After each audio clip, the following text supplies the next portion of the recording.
Hi, I'm Hayley Frazer, and I'm here at the Windvale Dam with our local member for Wright, Blair Boyer. Blair recently invited me to Parliament House, where I got to meet the Chief Librarian, which was very exciting, might I say. I would like to have a small chat with Blair and ask about his work as a local member.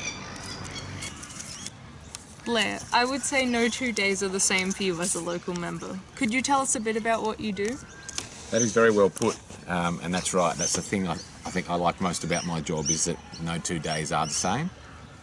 It's always a bit different, which is one of the things that appeals to me about it. That, of course, also means that it keeps it a bit exciting and interesting all the time, but it also means that you're regularly thrown challenges that are difficult to solve, most notably, I guess, from the perspective of a state MP, the COVID pandemic, and the challenge there for me has been how to help people during that, especially during periods of lockdown, when the office might be shut, you can't knock on doors like you normally do, you can't have the same one-on-one interaction with people, but people are struggling, and it's, to me, it sort of goes against every fibre in my body to not be out there and available to people at a time like that. So that has been a real challenge. But the way I look at it is I try to help people with anything I can. And I always say, give me a call or come and see me. I'll be honest with you if I don't think I can help, and then I'll go away and try to find someone who can. I'm not going to promise anyone I can solve all their problems. I think the last thing that people want is politicians who overpromise and underdeliver, so I'm always honest about that.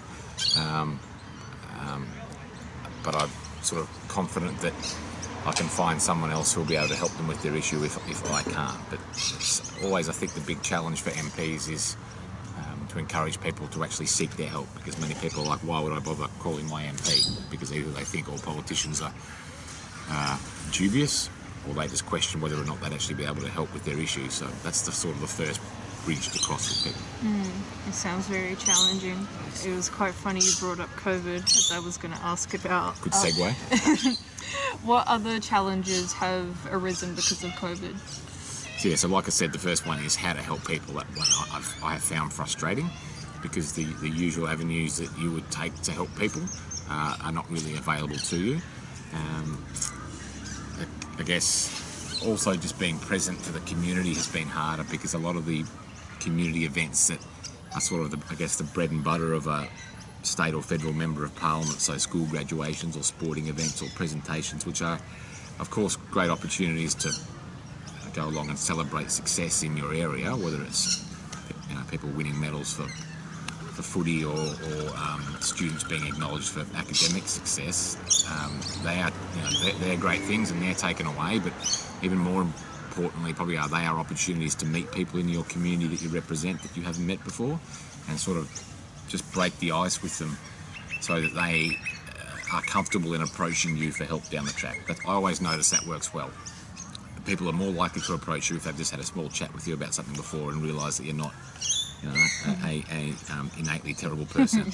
Not at least scary. On first blush. That's right. Not scary. Exactly right. Well put. Yeah.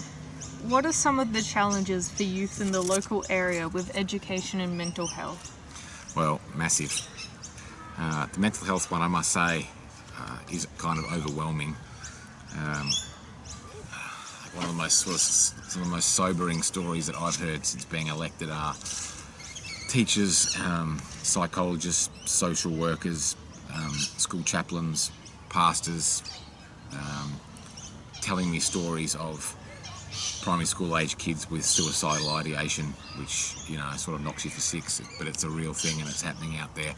And I feel like that huge growth in mental health issues being experienced by people in our community, we haven't kept speed with that, and that's across all governments and political persuasions, probably all across Australia and the world almost. There's been this kind of tsunami of issues around anxiety and stuff that young people are feeling, probably linked in many ways to the rise of social media, and the provision of services hasn't kept pace with that at all. So people are struggling to get access on the public system, particularly to the support they need. And I feel that we need to start looking in terms of your question about how it links with education, with trying to do more to provide those services in a school-based setting, because that's where we've got a captive audience. And at the moment, I feel like we're leaving teachers who are trained to be helping our kids learn to also act as pseudo social workers and psychologists dealing with these incredibly complex issues of young people with suicidal ideation, amongst other things. So we've got a hell of a lot of work to do. That sounds really heavy. Could I ask you about some of the more positive things in the community as a Member of Parliament? That's a good question.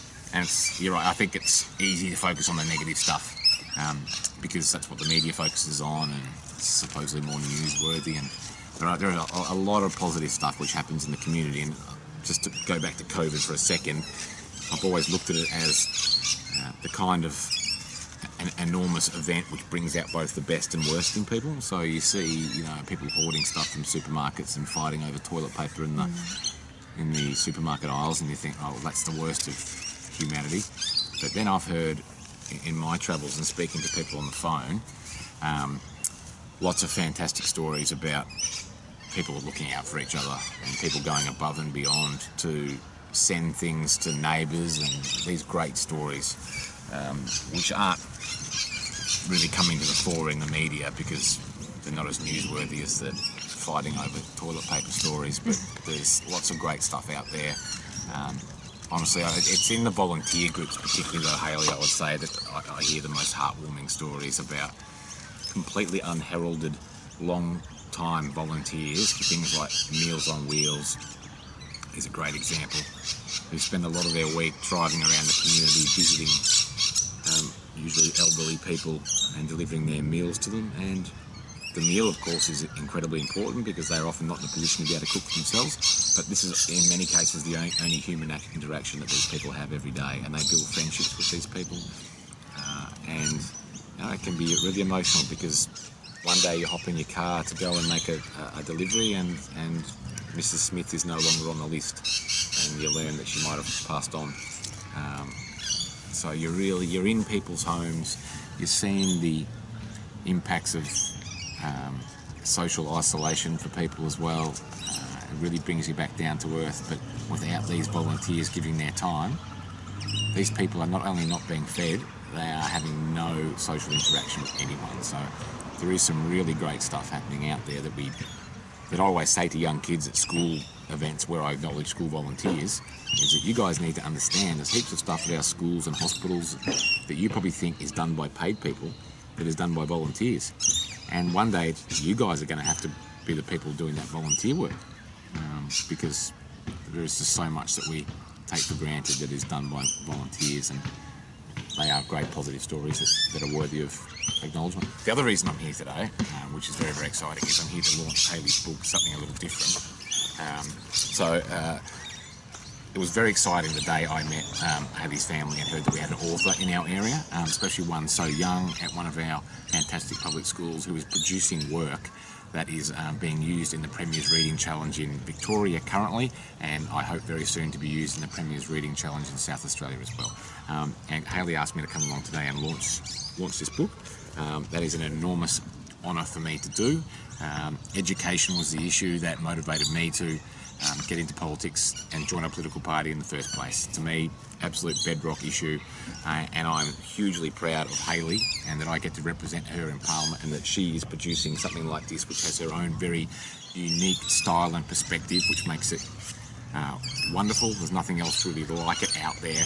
And if any of you get a chance, look up Hayley's work or get a copy of it, and I hope that very soon our kids are going to be reading Hayley Frazer's work as part of the Premier's Reading Challenge right here in South Australia. Thank you very much for your time, Blair. Pleasure.